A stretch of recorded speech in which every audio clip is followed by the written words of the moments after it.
Hi, I'm Chelsea Husum, your host of the Lip Service and Lashes podcast. I'm an entrepreneur, author, speaker, and mom of two.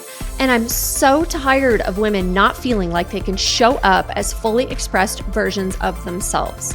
So here, we're all about that unapologetically, because honestly, we don't have time not to. Literally, because we're busy as F moms and entrepreneurs, but also figuratively, because we don't know how much time we have on this planet, and we want to make an impact now. But if we're doing this, we're making it real vibes only. So let's get inspired, laugh our asses off, quite possibly cry, and feel like you're sitting on the couch with your bestie and a glass of wine. I'm so happy you're here. Let's dive in. Hello, everyone, and welcome to another Lip Service and Lashes podcast. I'm your host, Chelsea Husum. So glad you're here. Thanks for listening today. If you're watching on YouTube or Spotify, sorry, I have a very short period of time while my children are at a friend's house and I look like total shit and I don't care. So I'm just like, ooh, I have two podcasts I want to record. So I'm sorry if you watched the last one, you're like, oh God, she looks horrific. Here's another one for you. You're welcome. Also, I have to say, I was thinking the other day, like if I look ridiculous, my hair, I have zero makeup on, I haven't showered in days, my hair's up, whatever. And this is the typical me that you'll see, especially in the summer when these kids are like wreaking havoc on the house and they're just running around like maniacs and I'm trying to work and, I don't know, run them around to like keep them somewhat occupied or just be interrupted every 5 freaking seconds by them. And I was thinking like, I wish I really just need to record more podcasts when I just look normal like this, because I feel like people sometimes see, you post shit on social media and I go here or there. I pay to get my hair and makeup professionally done, which is not a normal occurrence, right? A day-to-day occurrence. And yeah, of course I want to, like, if I'm going somewhere to speak or do something, like I want to a conference or whatever, like I want to look good. So of course I'm going to pay for money to do that because I want to. And I don't feel bad about that. But also like, you need to understand that that's like not what I typically look like. I look like a freaking lunatic and pretty haggard most of the time. Okay. And I don't care as well either. I went out looking like this into the world today and I really also don't give a shit. So girl, just embrace it all. At some point, you're you, show up in the world. If you want to get glammed up, do it. And then the next day, if you look homeless, great. Good for you.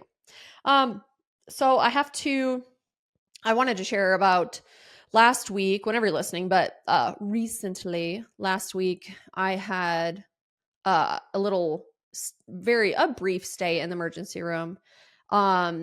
So I'll kind of go back last year in July, because I remember it was like 4th of July weekend. We were camping.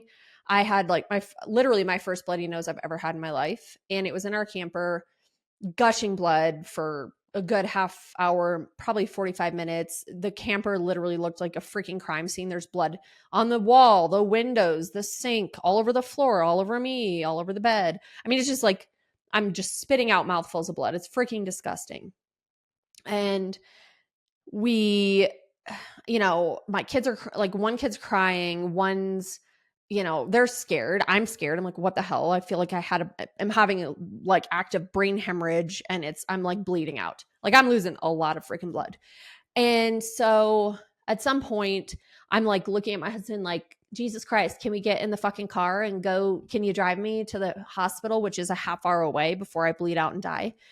And he's very reluctant, and it was because he'd had a couple beers and we had a truck camper on our, on our truck, and like the back lights weren't working.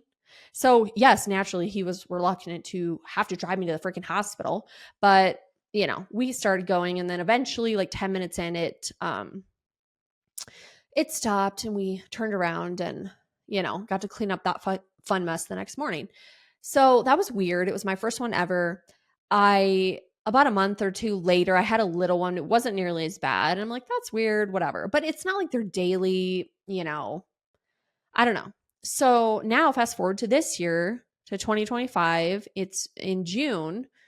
my husband and I are just like laying on the bed, just talking, and we're starting to get ready to go to bed, and our kids are walking in, and we're just talking, and I'm like, I felt this like weird thing in the back of my throat, and just this weird sensation. I thought, oh, I don't know, that's weird.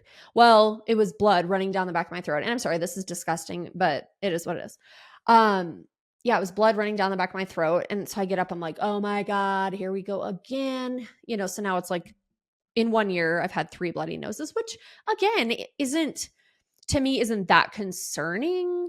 It's just the amount of blood I lose. It's not normal, and it's gushing out. And so I run over, I'm sitting in the tub. My one son is just handing me, every 30 seconds, more paper towels that I'm just like bleeding right through. There's blood everywhere. I'm like, oh my gosh, why is this not stopping? We're a good half hour in, probably 40 minutes in. And I said, okay, let's go. I'm going to the emergency, or I'm going, I'm hoping at this point urgent care is open, which it wasn't. It was about 10 at night. And I said, okay, let's go. And my husband was just going to try to leave the boys at home. And I'm drinking strawberry wine, just FYI. Taking a pause for a sip. And I'm sorry if you heard me swallow that in the microphone. Anyway, so he's trying to leave the boys at home, and they're like, no, we're coming. We're not leaving, Mom. And I'm like, okay. So as we're driving there, they're handing me paper towels. I have a large trash bag full of bloody paper towels. My hands are covered in blood, my face, everything. So my clothes, we stumble into the ER and get in there, and then they put a clamp on it. It stops for a while. But then half hour later, it starts again with even the little clamp on my nose. And so they're busy. It's the ER, it's kind of the middle of the night. And first, weird side note. I see, while I'm sitting there, I see my husband, there's people walking by outside, and I'm not really paying attention. And I see my husband's eyes kind of like be like, oh my God. And, he kind of like has wide eyes, and he doesn't say anything though. And then later he's like, yeah, babe, I saw some guy walking down the hallway with something shoved up his ass. And he was apparently going to get it taken out. He was like, oh my God, are we serious here? And the ER doctor was like, oh, it's been a quiet night so far, but the stories I could tell you, and this is in Castle Rock. It's the burbs here, people. It's not Denver or something like that. That would be a whole nother ball game if you are an ER doctor or whatever. I can't even imagine the stuff that you see. But so that's a weird side note. But the doctor comes in, he's like, well, we could send you home with this clamp and you hope for the best, but it's probably going to bleed more because it's already bled like 3 different times at this point. And so, or we could just do this. We'll put this plug up your nose. He said, I'll put cocaine in there to numb it. And I'm like, I literally almost started laughing. I kind of like let out a laugh because I thought he was joking, but he wasn't. And that did not, whatever. I'll get to that. But we could put that to numb it. And then I would put this little balloon thing up there, and I'm going to pump it up, and then it has medicine on it to stop the bleeding. And you'll keep that in for 3 days, and then you go to an ENT and they take it out. He's like, it's like an IV. You'd know it's there for an hour. And then after that, you wouldn't even realize it's there. And I'm thinking, well, really probably the reason I went with option 2, the little balloon thing in my nose, was because I like my sleep, and I didn't want to be up bleeding all over all night because that would just piss me off and I'd be tired and cranky. Well, I was tired and cranky anyway, but I went with option 2. He puts this thing with cocaine in my nose, whatever. I didn't do shit.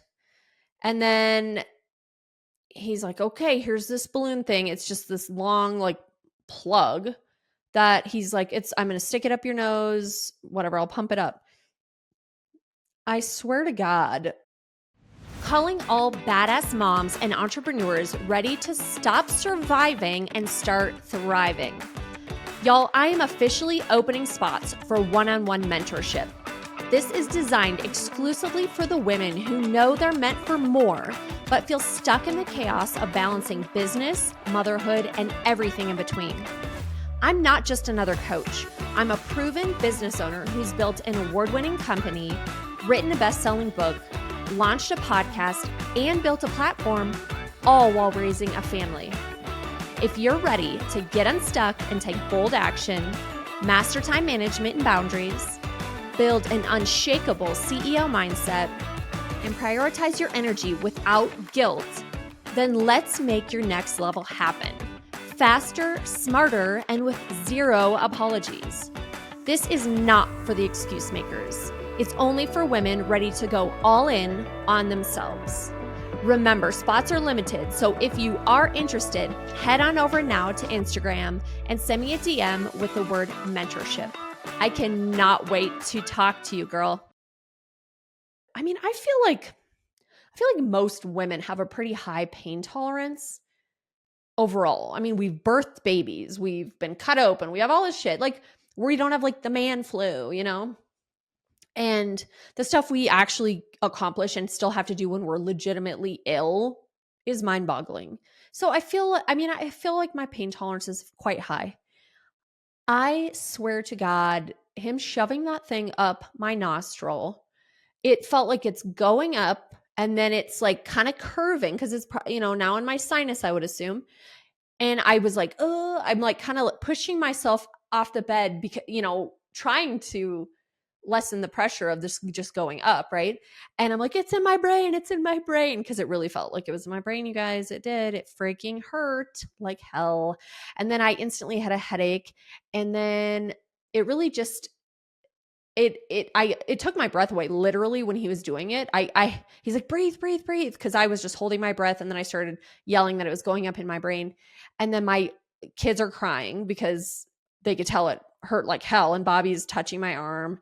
And then afterward, I kind of felt like I was going to puke or pass out, and really just was kind of like, no one talk to me. I need a minute. I'm like, it hurt so bad. I just had to sit there and not talk to anyone for a while.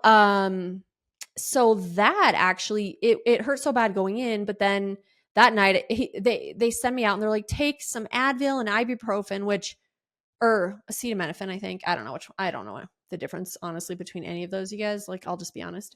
And they're like, well, take these two, whatever, it'll be fine for the pain.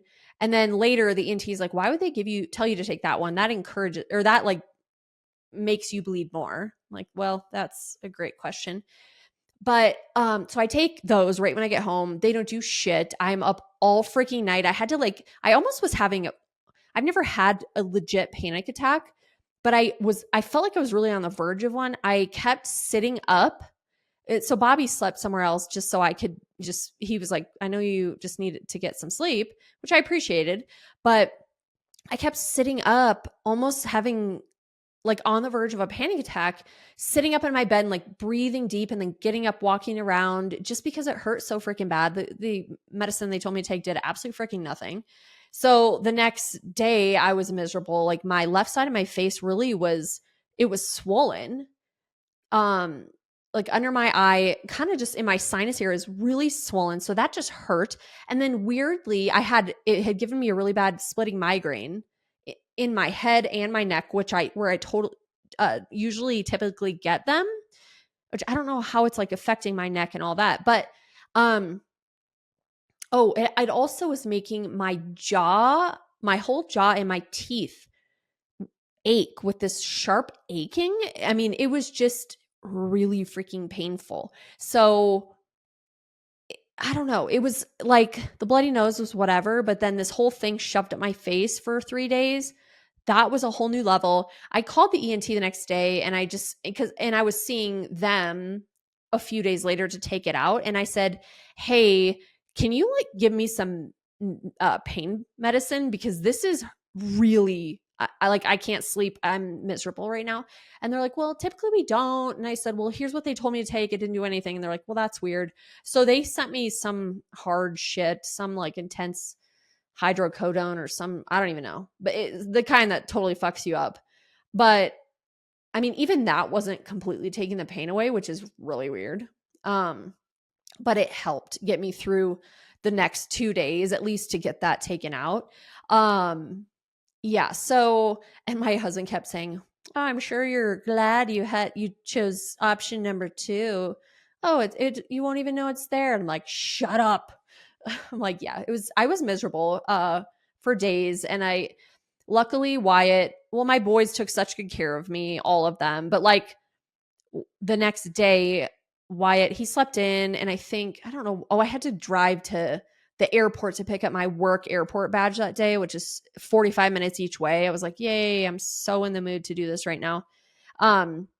So I did that in the morning, and then I came back and he had woken up and he grabbed my hand. He's like, "We're going upstairs. You are not working. You are going to watch a movie. We're going to cuddle. I will get you some tea. I will get you this, that, whatever you need, Mom, but you are going to relax today." And so he totally took care of me and cuddled with me, which was so much better. Yeah. So then I finally, a few days later, went and got this thing out.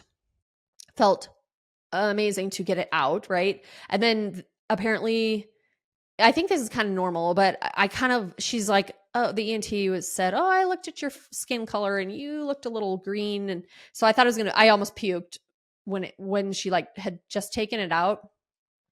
And then I felt really hot. And so they made me sit there for a while. And then she cauterized my nose twice. And she said, "Well, I think I can see an area where I think it's like a bunch of blood vessels kind of coming together. And when I'm kind of picking at it, it seems to start bleeding." She's like, "I think that was the area." And she goes, "Sometimes they just do that. You have this area and there's so many there and they're just sensitive. And then that's why you maybe bleed so much, such a large quantity." So, she cauterized that. I'm going to go back in a month and like get checked out, but I haven't, knock on wood, have not had a nosebleed since. But yeah, like really, my husband's like, you just can't do anything normal, can you? Like, you just got to take it to the next level. I'm like, with your nosebleeds, they're just ridiculous. I'm like, yeah, I know. Leave it to me. Yeah. So that was just an unexpected thing that I dealt with last week, and it was not fun, but thank God. I've said it before on these podcasts, when you're not healthy, it's so freaking hard to function in life. It really, truly, truly is. And I have a girlfriend, my friend Brooke, she was a guest early on this podcast.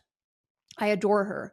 She also, if you have some prayers or love to send to her, she found out a couple days after her 50th birthday, she had breast cancer. She just had a double mastectomy. The cancer has spread to her lymph nodes, but she is a fighter. She's a freaking warrior. If anyone's got this, she does.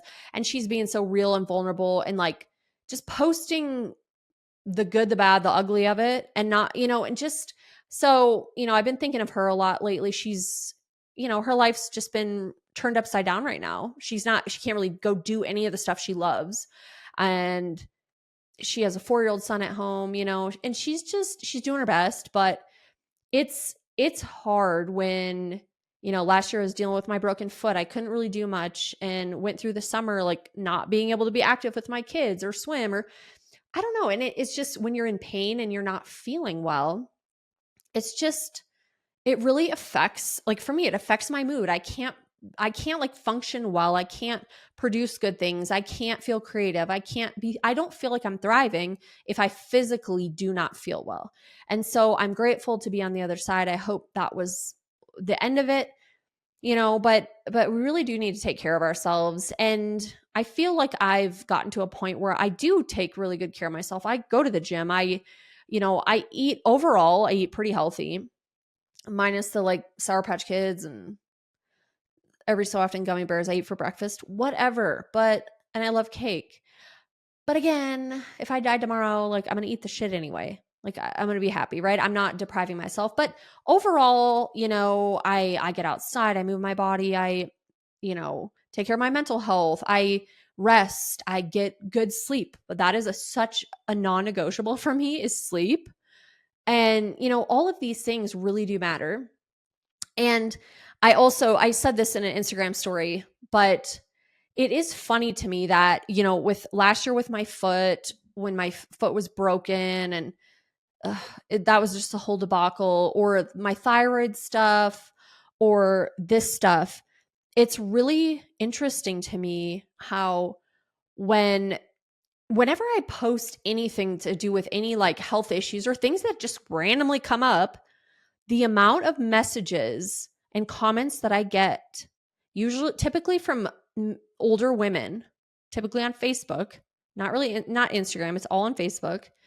That's just the vibe, the difference, right? But always like, well, that's just your body telling you need to slow down, you're doing too much. Oh, maybe, yeah, this is just, your way, it's forcing you to slow down. You're go, and you're not taking care, like insinuating that I'm not taking care of myself. I'm like, none of you actually know what I do in a day at all, and I do way more to protect my health, my peace, my sanity now than I ever have. And it's just, and again, these are just the comments, right? I think it's so hard they irritate me. I'll be honest. They freaking irritate me.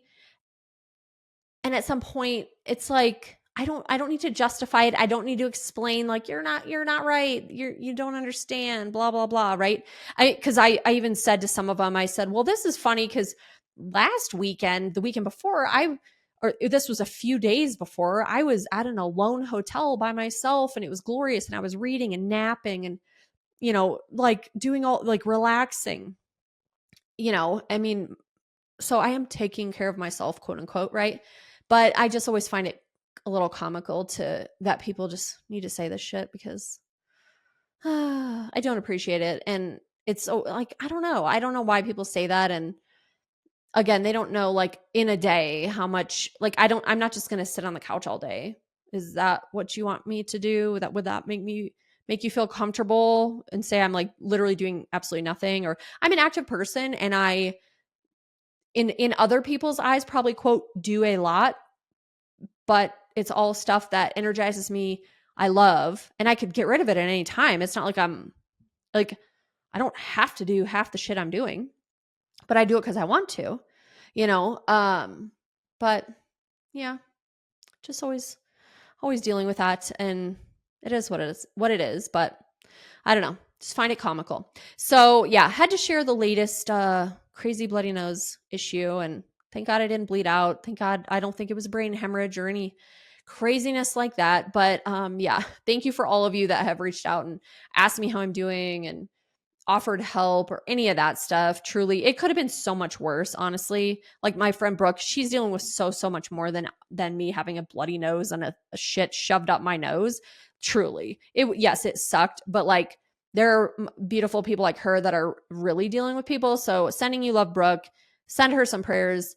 There's so many more people dealing with really intense things, health things in life. And like, I see you and, sending all my thoughts and prayers to you and just hope you can heal, get better and, and get back to feeling good so you can work on thriving how you're meant to be. So thank you for listening, everybody. Always remember, no BS, just real vibes. I'll see you next time on Lip Service and Lashes. If you loved the episode, share it on Instagram and tag me so I can say thank you and meet you, or share it with a girlfriend who you know would love this too. Always remember, no BS, just real vibes. See you next time on Lip Service and Lashes.